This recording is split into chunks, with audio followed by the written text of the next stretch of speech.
এখানে সবাই পড়াশোনা করতেছে, কিন্তু একজন বড় ম্যাডাম আছে।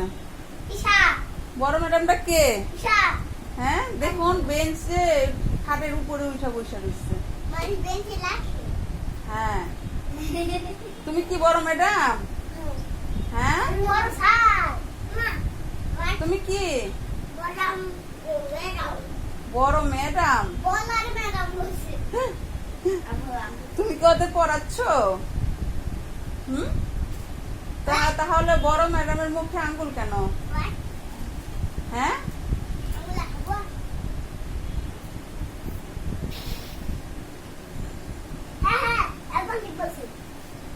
কিছু বলবা বড় ম্যাডাম? হ্যাঁ, কিছু বলবা?